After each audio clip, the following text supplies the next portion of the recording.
you can pick up the cloud suit and jump up to this one platform with a one-up mushroom on it, and you can Go get Luigi. That's it. you can go get Luigi, and you can go to the Bank Toad, who serves absolutely no purpose but to stock up on star bits so that you can transfer them to another save file and save yourself a little tedium next time, and to stock up on star bits so that you can open the last mission. That's wonderful.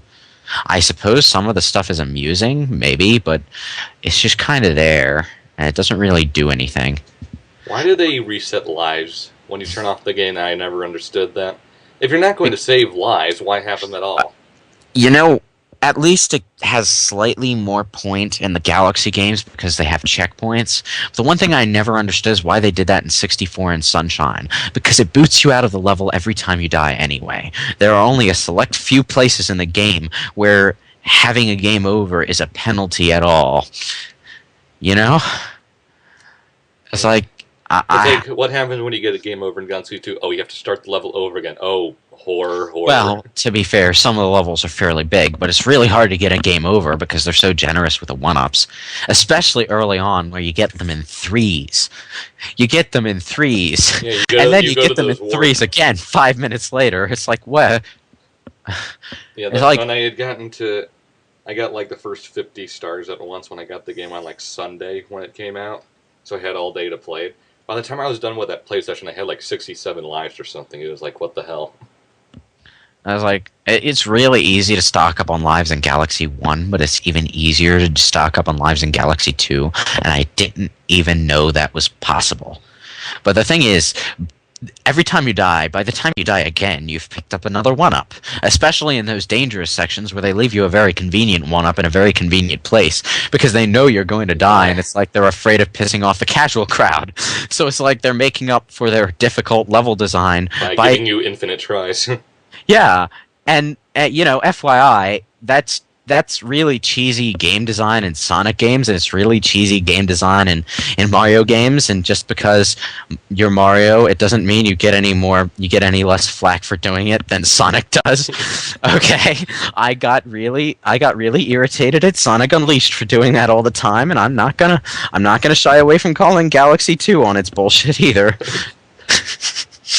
My particular favorite is what is it? The second ghost level. What level is it? The Boo Moon. There's this one part there's a checkpoint. You go onto those little moving platforms a la Super Mario World. If you get a very easy to get string of musical notes, it gives you 3 1-ups. You can literally just keep gaining lives by killing yourself and doing that over again.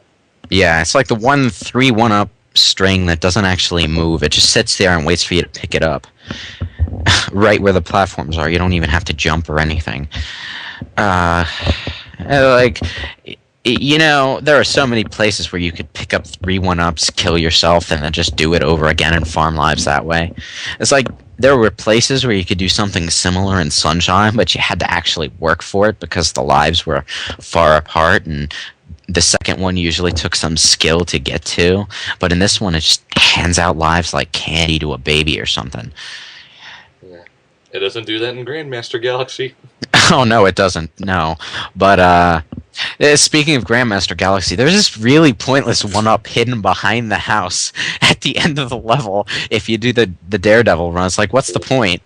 Wow, you got a one-up even though you just beat the game and therefore lives are utterly pointless. Well, it's like, I just got the last star in the game. I'm going to stop playing anyway.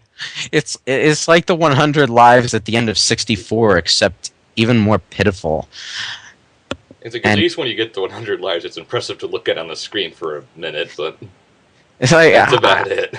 It's like I can't help but think that the level designer was like laughing to himself, chuckling to himself as he puts this one up here. It's like I bet like 1 out of every 10 people that plays this game is actually going to find this thing, and that one person is gonna like stop and wonder what it's there for, possibly even being so nonplussed as to fall off the platform and have to play through the level again out of sheer surprise. It's like what was the point of that? I don't know. Is that a reference to something or what? I don't know. Oh yeah. we've been rambling aimlessly for a while now. Is there any On to Throwback Galaxy. What did you think of that?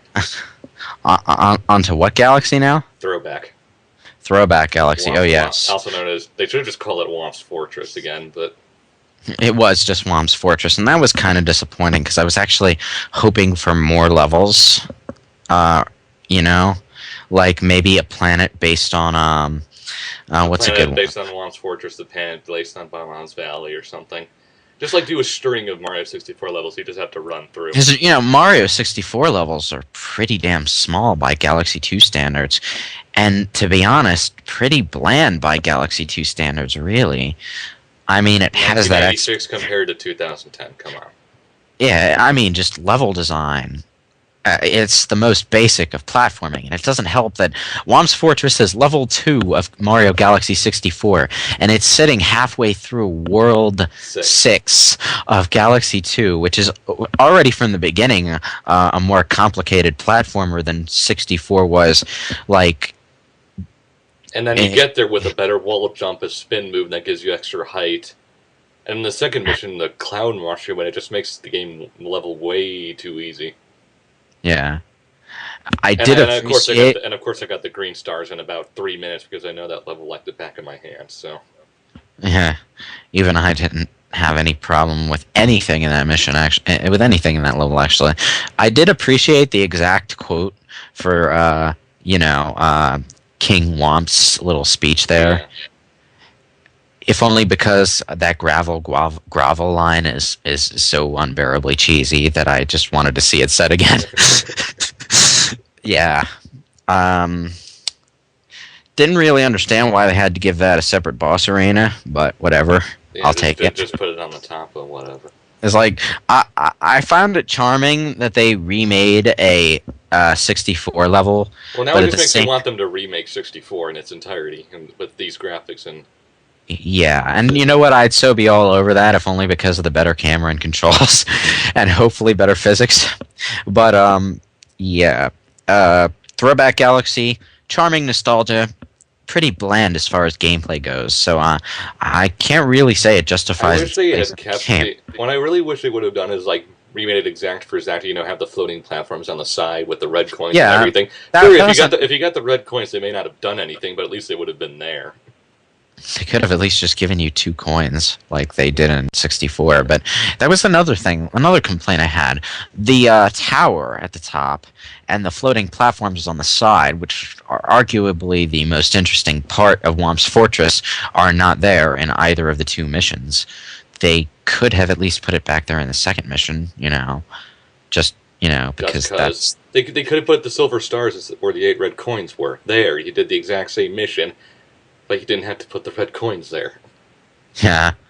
Well, and you would be rewarding people who already knew the game like the back of their hand, which is kind of the point of the level in the first place. But it's cool to look at, and it's kind of charming to play, even though I'm not that big on 64 to begin with. But otherwise, I can't really say I found much special to it. And they really have balls putting that level in the commercials. When you don't get it to World 6. It's like, it's kind of a letdown when you actually get to it. It's so far in the game, and they advertised the game with commercials. There was a Japanese commercial that was literally nothing but a commercial of Womp's Fortress. Yeah, and the 2 20-something-year-old guys kind of remarking at, it's Womp's Fortress, yay, it's back, or something. Huh. And you don't get it till the end of the game when you're looking forward to it.